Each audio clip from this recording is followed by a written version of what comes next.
किताबें ये एक ऐसी चीज है जो कुछ लोगों के लिए सरदर्द और कुछ लोगों के लिए झंडू बाम का काम करती है। बट अगर मैं आपसे कहूं कि ये ज्ञान देने वाली ज्ञानवर्धक किताबें किसी की जान भी ले सकती है। नहीं, मैं आपकी मैथ्स की बुक की बात नहीं कर रहा। हाँ, माना कि उसको भी पढ़कर सुसाइड करने का मन करता है, बट फिर भी वो इतनी भी बुरी बुक नहीं है कि उसे इस लिस्ट में ऐड किया जा सके। तो आज के इस वीडियो में मैं आप लोग से बात करने वाला हूँ कुछ ऐसी बुक्स की जिसका कनेक्शन सीधे दूसरी दुनिया से है। दूसरी दुनिया माने शैतानों की दुनिया। और कुछ बुक्स तो ऐसी है जिनके बारे में कहा जाता है कि इन बुक को शैतानों ने ही पूरा लिखा था। ऑल तो ऑल इन किताबों के अंदर कुछ ऐसे भी रिचुअल्स है जिससे हम किसी भी मरे हुए इंसान को जिंदा कर सकते हैं। तो चलो अब इस इंट्रो को खत्म करते हैं और इस श्रापित किताबों की शैतानी दुनिया में कदम रखते हैं। द ग्रैंड ग्रीमोर ये एक ऐसे बुक है जिसे कि most darkest book of the world भी कहा जाता है। इस बुक को लगभग ईयर 1521 में डैश के द्वारा लिखा गया था। हाँ, डैश इसलिए क्योंकि इस बुक का जो रियल ऑथर है वो कौन है किसी को भी नहीं पता। इस बुक की जो हिस्ट्री है वो खुद में एक बहुत बड़ी मिस्ट्री है। इस किताब के बारे में कहा जाता है कि इसमें काला जादू की सारे तरीके बताए गए हैं। इस बुक को द रेड ड्रैगन और ले ड्रैगन रूज इन दोनों नामों से भी जाना जाता है। इस किताब को दो पार्ट्स में डिवाइड किया गया है, जिसमें से फर्स्ट वाले पार्ट में हमें डीमंस को बुलाने के तरीके लिखे गए हैं। हाँ, डीमंस को बुलाने के तरीके, वो रिचुअल्स जिनकी हेल्प से हम लोग डीमंस को उनकी दुनिया से हमारी दुनिया में बुला सकते हैं और उनसे अपना कोई भी काम भी करवा सकते हैं। मतलब डीमन क्या हो गए, हमारे डॉक्टर ही हो गए। साथ में कुछ ऐसे उपकरणों को भी बनाने के गाइडलाइंस भी दिए गए हैं जिससे हम शैतानों को अपना काम करवाने के लिए मजबूर कर सके। मतलब ये शैतान शब्द को सीधा एकदम नौकर ही बना चुके हैं ये लोग। और सेकंड वाले पार्ट में हमें शैतानों के साथ ट्रेड करने का भी गाइडलाइंस दिया गया है, यानी शैतान को नौकर बना ले या बिजनेसमैन। इसमें कुछ खतरनाक राक्षसों के बारे में भी बताया गया है जिनका नाम है लूसीफर, बिल्जेबब और ईस्टलोट। इसमें से लूसीफर को डीमंस का सम्राट कहा जाता है, मतलब डीमन लोगों का भी बादशाह। साथ में कुछ ऐसे मंत्रों के बारे में भी लिखा है जिससे आत्माओं से बात करना या फिर खुद को इनविजिबल कर लेना पॉसिबल है। खुद को इनविजिबल कर लेना पॉसिबल है। मतलब आफ्टर ऑल ये बुक हद से भी ज़्यादा खतरनाक है। लेकिन जो नेक्स्ट वाली बुक है ना, वो खतरनाक के मामले में इसके भी दादा परदादा से भी ऊपर है। दी एब्लामेलिन्स बुक। इस बुक को 15वीं शताब्दी में इब्राहिम नाम के एक व्यक्ति ने लिखा था। इस बुक को इब्राहिम ने लिखा था, इसलिए इसका नाम एब्लामेलिन था। कहा जाता है ये जो इब्राहिम नाम का बंदा था ना, वो एक बार मिस्र यानी इजिप्ट गया था और वहाँ वो एक मैजिशियन से मिला। अरे मैजिशियन मतलब आजकल के स्मार्ट लिक वाले मैजिशियन नहीं, उस टाइम के ब्लैक मैजिक वाले मैजिशियन।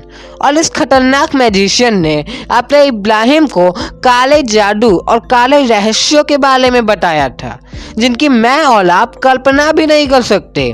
उसने इब्राहिम को वो सारी लाश की बात बताई जो वो जानता था और साथ में कई सारी डार्क मैजिक की स्पेल्स भी सिखाए। कैसे मरे हुए इंसान को जिंदा किया जाता है और कैसे शैतानों से बातचीत की जाती है, ये सब कुछ सिखाया। और इन्हीं सारी बातों को इब्राहिम ने घर लौट के लिखना शुरू कर दिया और कुछ टाइम में ये पूरी बुक तैयार कर दी। आज ये बुक आपको किसी भी ऑनलाइन शॉपिंग प्लेटफॉर्म पर आसानी से मिल जाएगी, बट ऑर्डर सोच समझ के करना। कहीं ऐसा ना हो कि शैतान तुम्हारे जान की डिलीवरी लेने के लिए तुम्हारे घर पर आ जाए। इस बुक का नेम चाहो तो एक बार और सुन सकते हो, the Abramelin book. Codex Gigas the Bible of devil. यह है दुनिया की सबसे रहस्यमयी किताब में से एक, कोडेक्स गिगास, जिसे कि शैतानों का बाइबल भी कहा जाता है। और ऐसा इसलिए कहा जाता है क्योंकि इस बुक में शैतानों के भी शैतान के बारे में लिखा हुआ है। और इस किताब का जो वजन है वो सोचो कितना होगा। 320 पेजेस की ये किताब है। गैस करो कितना वेट होगा इसका, 500 ग्राम, या फिर चलो इसके पेजेस काफ़ी मोटे होंगे तो 1 kg मान लेते हैं। उससे ज़्यादा थोड़ी ना होगा 320 पेजेस की बुक तो नहीं। इस किताब का जो टोटल वेट है वो 10 किलो भी नहीं, 50 किलो भी नहीं, 72 किलो है। हाँ 72 किलोग्राम किताब, सोचो कितने मोटे पेजेस होंगे इसके। इस बुक को वर्ल्ड्स मोस्ट हैवीएस्ट बुक का भी दर्जा प्राप्त है। इस बुक के बारे में दुनिया को ईयर 1648 में पता चला था, जब स्वीडिश आर्मी पलक सिटी को लूट कर वापस स्वीडन लौट रहे थे, तब साथ में एक किताब भी लूट के ले गए थे। इस बुक की ना एक इंटरेस्टिंग सी बैक स्टोरी है। कोडेक्स गिगास, जो कि 16th सेंचुरी में एक बौद्ध भिक्षु था, उसने अपने गुरु की एक कसम खाई थी, लेकिन उसने उस कसम को तोड़ दिया। अब किसी रीज़न से उससे वो कसम टूट गई होगी, और क्योंकि उस टाइम पर लोग अपनी बातों और अपनी कसम को लेकर इतने ज़्यादा रॉयल होते थे, आज की तरह नहीं कि कसम टूट गई तो टूट गई, अब क्या करें, जो टूटना था वो टूट गया। इस कसम को तोड़ने के कारण वो बंदा खुद में ही इतना गिल्टी फील करने लगा कि उसने खुद को ही पनिश कर लिया। खुद को बिना कुछ खाए पिए एक अंधेरे कमरे में बंद कर दिया।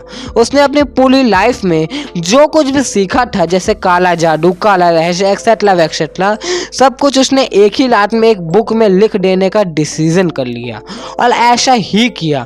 उसने बिना रुके इस किताब को लिखना शुरू कर दिया।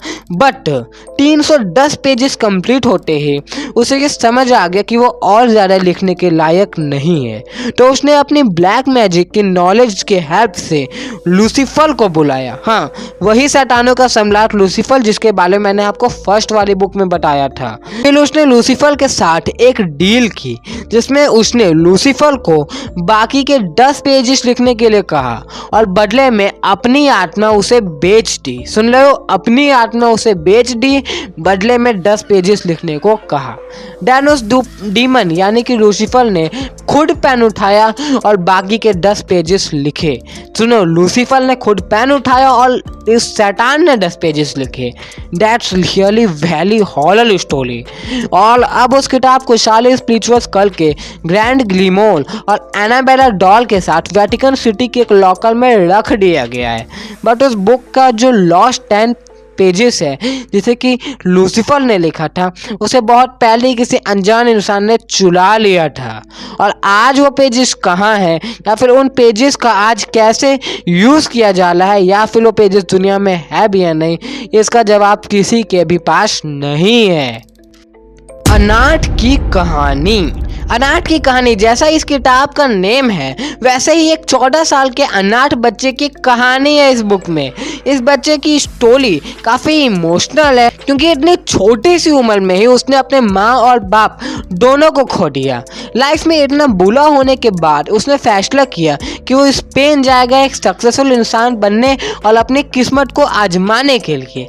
एक सेकेंड, इसकी स्टोरी तो अपने KGF वाले लॉकी भाई से मिलती है। मतलब वो भी तो छोटी उम्र में अनाथ हो गए थे और फिर पैसा कमाने के लिए मुंबई आ गए थे। चलो रॉकी भाई को साइड में रखो और इस बुक की स्टोरी पर आ जाओ। तो वो बच्चा स्पेन चला गया अपनी किस्मत आजमाने। वहाँ उसका दिमाग थोड़ा घूम गया एक पृष्ठ से मिलने के बाद। वो पैसा कमाने गया था, बट दुनिया की सारी मोहमाया को त्याग कर वो खुद भी एक पृष्ठ बन गया। और इस बुक में उसकी पूरी लाइफ जर्नी को ही एक्सप्लेन किया गया था।